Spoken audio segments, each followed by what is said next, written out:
Cordova, and I'll be your moderator for today's debate. Our topic today is bioethics and the future of the human body, genetic enhancement. Debate topic and guiding question.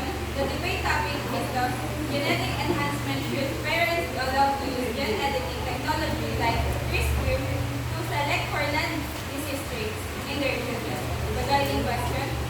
Does the parental risk to pursue genetic advancement for their children outweigh the potential societal and ethical risks? Before we begin, I would like to remind everyone for the debate rules. Each side will have 3 to 5 minutes for their opening statement. Each side will have 2 to 3 minutes for their rebuttal. Finally, each side will have 2 to 3 minutes for their closing statement. Encourage everyone to be respectful and listen to each other. Let's begin the debate. We'll start with the affirmative side. You may begin your opening statement. So when we say genetic enhancement, it refers to the use of advancement biotechnology to the body's blueprint or DNA to make it better or normal. It helps us, humans, for example, is we have a weak body or disease na nakuha natin sa mga family natin, for example, is sa parents. So, with the use of the biotechnology, pwedeng magkaroon ng cure dun sa iba't ibang sakit. And hindi lang yun. No more family disease like cancer and other disease na natra-transmit siya through genes. And also, it enhances abilities.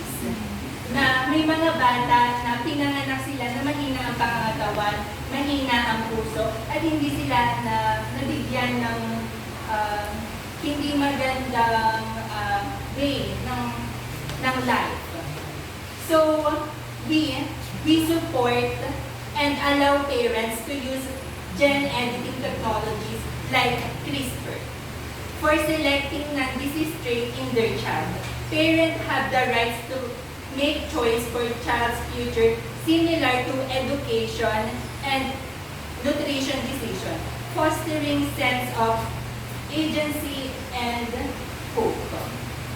So gamit yung technology na yun, mabibigyan natin ng magandang future yung mga bata na meron silang genetic disease na nakukuha nila since bata pa lang sila or nakukuha nila sa mga parents nila.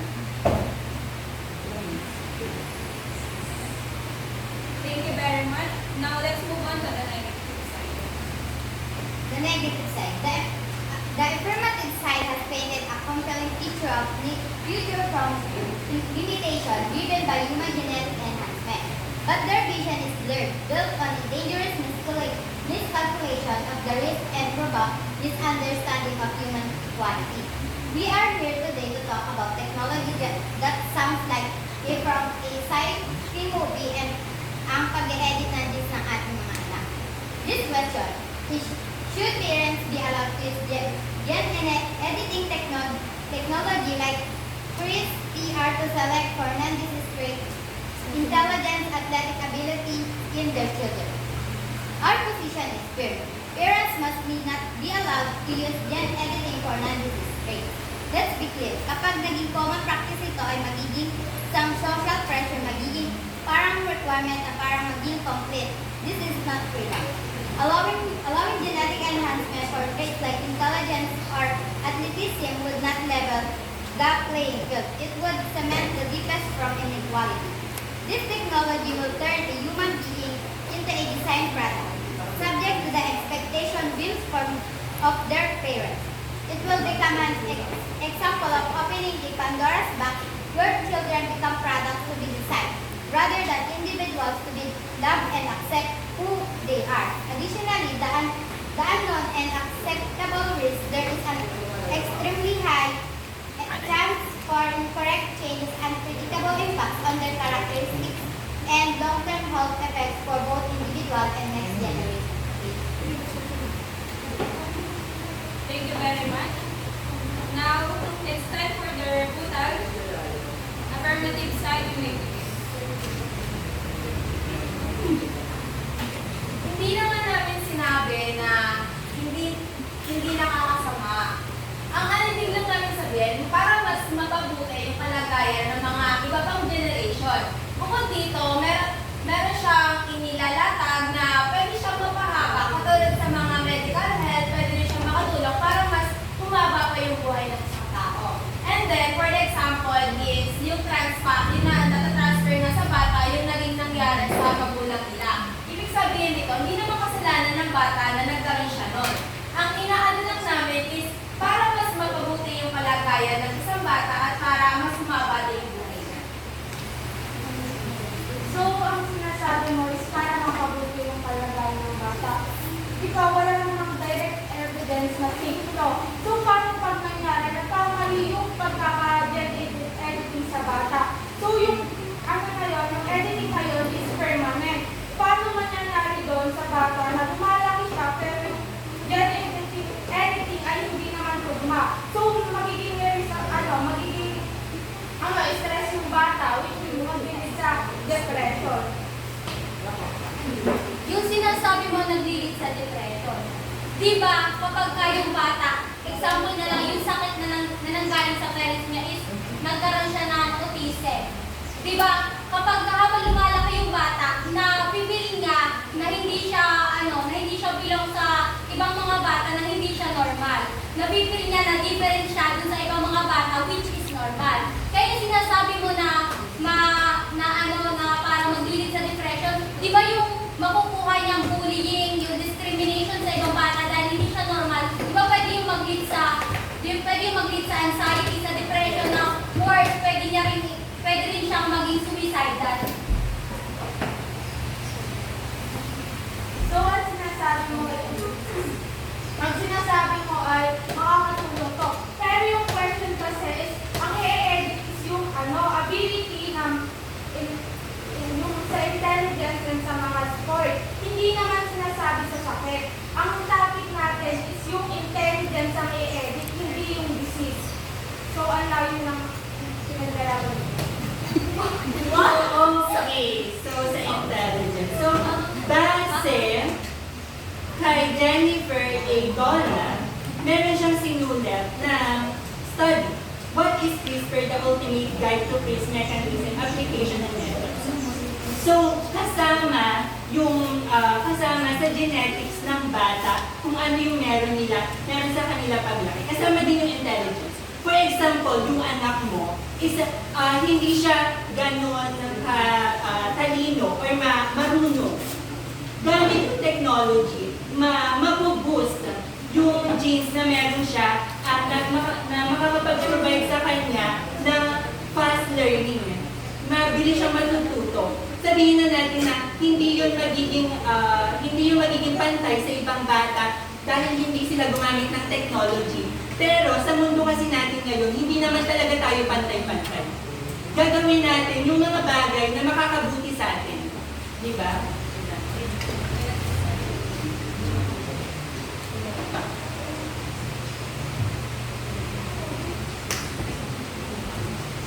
So, sinasabi mo dito is makakatulong siya sa pagkakapantay. Pero ang point is may mga mahihirap na pamilya. Paano makakatulong yun kung yung mahihirap is hindi nila afford yung editing, yung gen editing. So, maiiwan pa rin yung anak nila. Well, yung mayayaman na pamilya na may anak, yun lang yung mag-aabot para magtatak.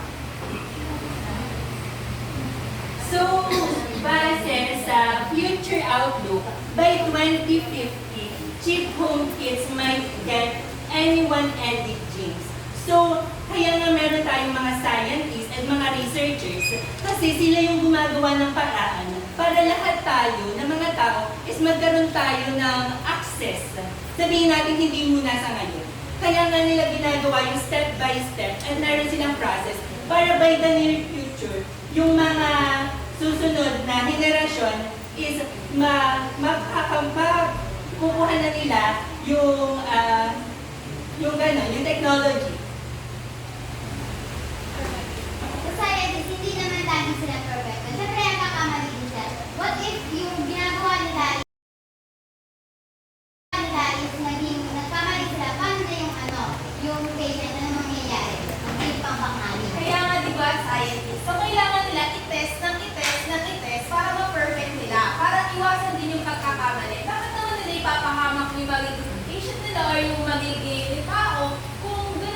gagawin nila. Bakit ba sila nag-invento ng ganun? May mga tao naman kasi nagagamitan. Kaya nga scientist, malay mo yung tao yung ginamitan lang. Pinag-practicean lang pala. So, anong mangyayari? Hindi napahamak yung isang tao. Okay, based on mga scientists, meron silang tinatawag na CRISPR Technology Research Laboratories. Dito, hindi muna nila inilalagay yung kapahamakan ng mga tao. Meron silang 4 na animals na ginamit para i-test yung CRISPR. Mice, dogs, monkey, and pigs. Sa mice, ginamit nila to short-time study of cancer, and sa dogs naman, develop test potential of gene therapies. Sa monkey, ginamit nila yung monkey to study autism spectrum. Then sa pig, they created for biomedical research. So, hindi nila agad-agad tinetest sa mga babies or sa mga tao. Siyempre, sa mga hayop muna. And why sa mice? Kasi yung mga daga, meron silang kaparehas na genes na katulad sa ating mga tao. That's why mga scientists, yung mga mouse or mice yung ginagamit nila to test research. Okay? It's time for open forum. Affirmative sex. Baka may question kayo sa atin.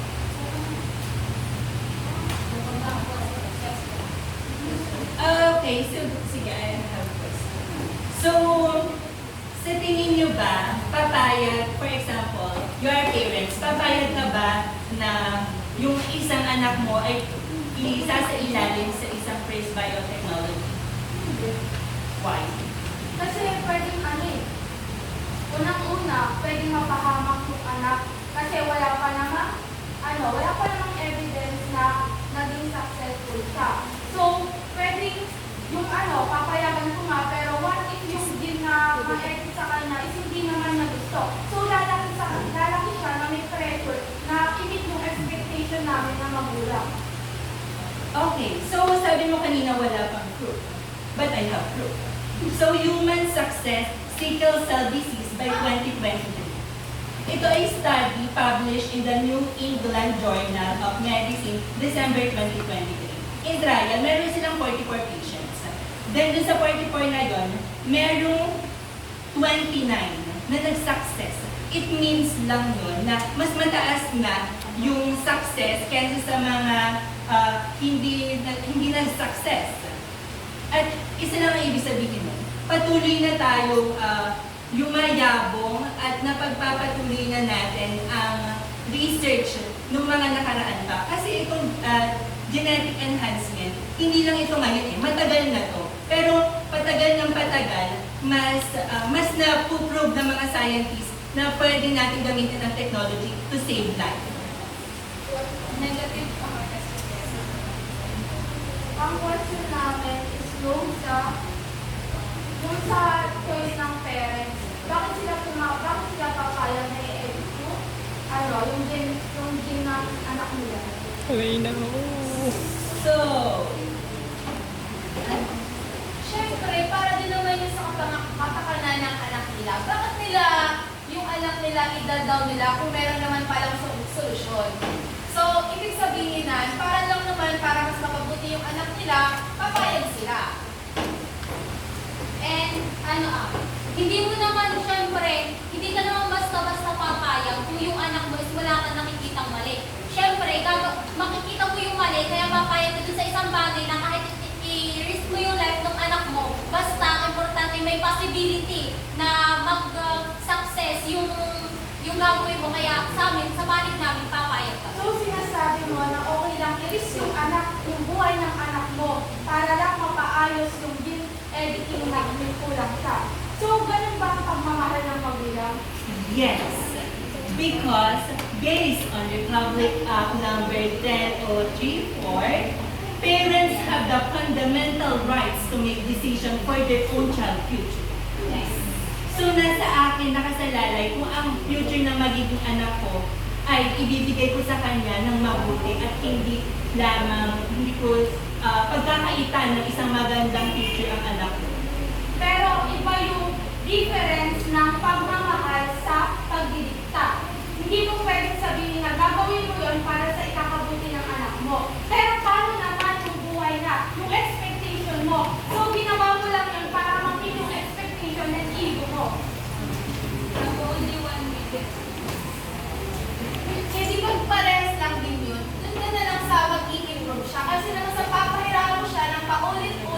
services niya.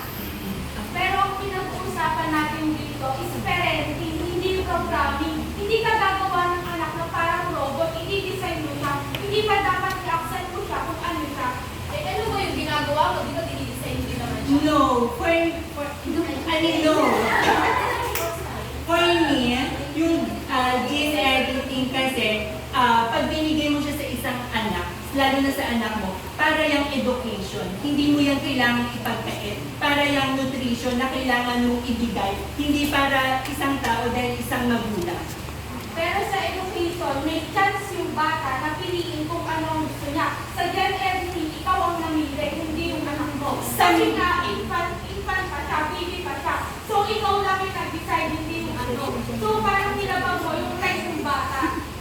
Sa murang edad ng baby, sa tingin mo kaya niyang magdesisyon? Kaya nga sinabi dun sa Republic Act na nabanggit ko kanina, na tayong mga magulang ang magde-decide para sa anak natin kasi hindi pa nila kaya. Dahil nga hindi nila kaya, tayo ang magbibigay ng kakayanan sa kanila para tumayo sa future. Okay na. So, let's move on to the closing statement. Affirmative side safety.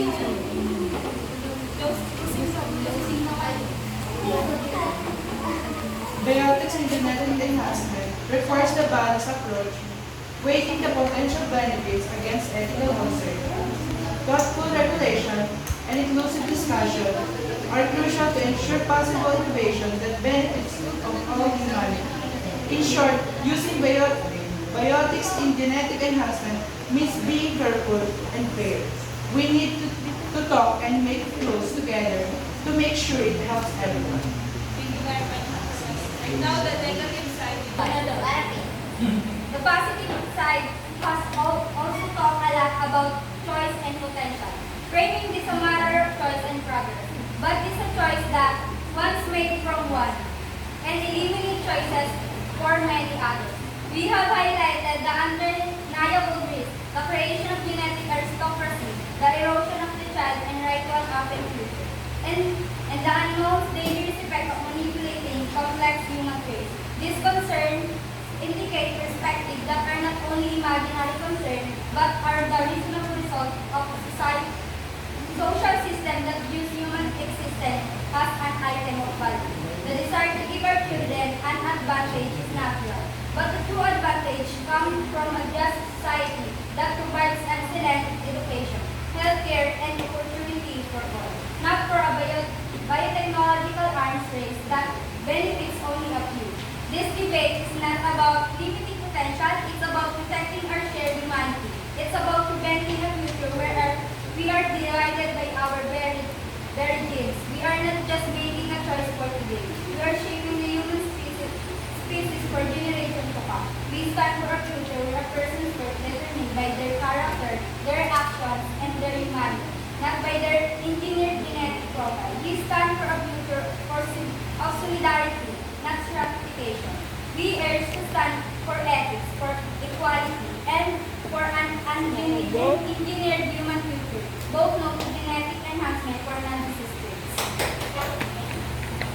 Thank you to the both sides for your presentation. To the audience, thank you for listening.